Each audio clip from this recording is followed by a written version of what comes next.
Shalom, shalom, soyez tous bénis au nom de Jésus-Christ de Nazareth. Ça fait un bon moment, je n'ai pas fait de vidéo, je n'ai pas publié quelque chose sur ma page YouTube et autres. Aujourd'hui, je vais reprendre parce que c'est important. Nous sommes exactement aujourd'hui le mercredi 14 janvier 2026.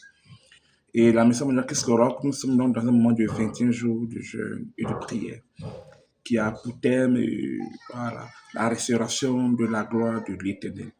Aujourd'hui, j'aimerais aborder un thème spécifique avec vous. J'aimerais aborder un thème spécifique avec vous, un thème que Dieu m'a mis à cœur. Et ce thème, c'est combat, le bon combat de la foi. Nous allons nous appuyer sur 1 Timothée 6, le verset 12, où Paul donnait des recommandations à son fils spirituel. Il a dit à Timothée, il dit, Timothée, mon fils, combat le bon combat de la foi. Combat le bon combat de la foi. Je parlerai de la foi, mais nous devons comprendre que la foi est l'élément par lequel le Seigneur accomplit ses promesses dans nos vies.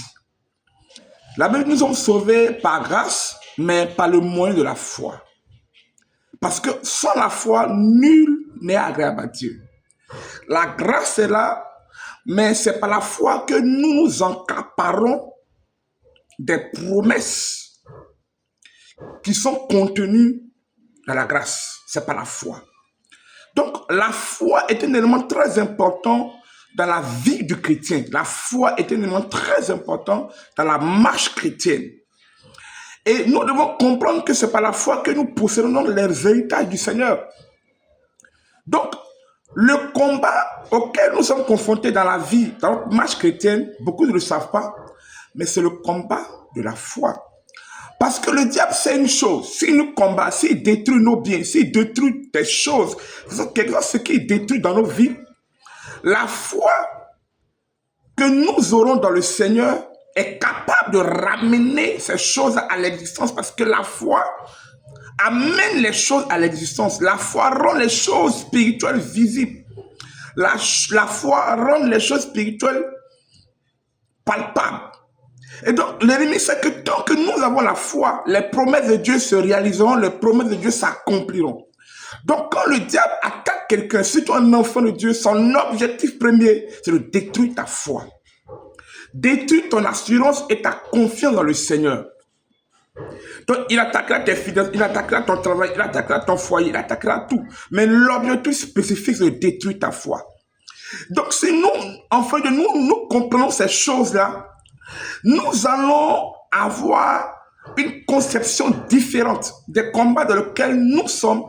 Et malgré ce que nous avons comme difficulté, nous allons garder notre foi vraie et authentique. La Bible dit Abraham a été éprouvé, il a gardé sa foi. Et sa foi a appelé la promesse de Dieu à l'existence. Et aujourd'hui, Abraham est appelé le père de la foi. Donc, nous devons garder notre foi. Je dis à quelqu'un ce matin, garde ta foi. Dis à ton mari, dis à ta soeur, garde ta foi. Garde ta foi authentique, garde ta foi vivante.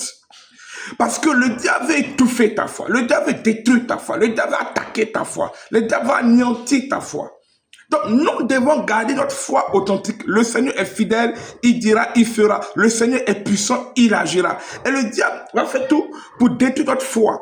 De telle sorte à ce que nous n'allons plus avoir la foi du miracle. Parce que vous devez comprendre que la foi a plusieurs paliers. Hein. Il y a la foi de la conversion, ça c'est la foi basique, la foi qui croit que Dieu existe. Mais il y a la foi qui croit que Dieu agit. Et bon, certains, ils ont la foi chrétienne, la foi que Dieu existe, mais ils n'ont plus la foi que Dieu agit.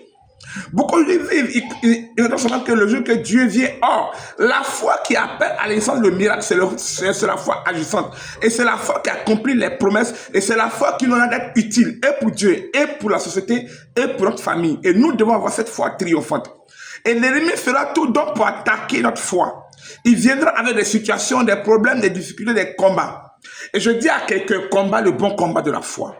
Combat le bon combat de la foi. Quel que soit ce que viendra, quel que soit ce que l'ennemi enverra contre toi, mon frère, que ta foi soit toujours vraie, que ta foi demeure toujours authentique, que ta foi demeure toujours ferme.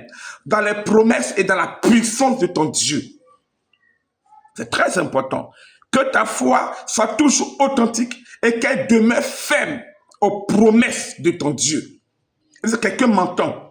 C'est pourquoi nous devons avoir une foi qui est orientée vers le Seigneur, une foi qui est basée sur le Seigneur. Pourquoi? Parce que la Bible déclare que la foi, pour qu'elle soit vraie et qu'elle continue, il y a un combat, parce que le diable veut détruire. C'est pourquoi le diable attaquera tout pilier de notre foi. Et si ta foi est basée seulement sur ce que tu vois, ce que tu entends, si tu rassures quelqu'un, la relation sera attaquée. La relation sera combattue. Si ta foi est basée sur le travail, si ta joie et ta foi, ton relation est basée seulement que sur le travail, l'ennemi attaquera ce travail. Pourquoi? Parce qu'il voudra détruire ta foi et ta joie. C'est pourquoi je dis à quelqu'un, nous devons avoir une foi basée et orientée sur le Seigneur. Est-ce que quelqu'un m'entend bien ce matin?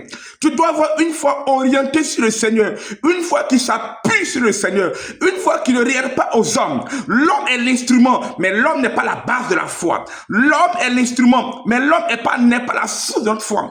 Notre foi doit être basée sur le Seigneur, de telle sorte que l'ennemi qui peut attaquer et détruire le Seigneur ne puisse pas détruire la base de notre foi. C'est pourquoi je dis à quelqu'un ce matin, ne t'appuie pas, que ta joie, que ta foi ne soit pas sur ce que tu as, ne soit pas sur tes richesses, ne soit pas sur tes acquis, ne soit pas sur tes avantages, ne soit pas sur ce que tu as, mais que ta foi soit basée sur le Seigneur.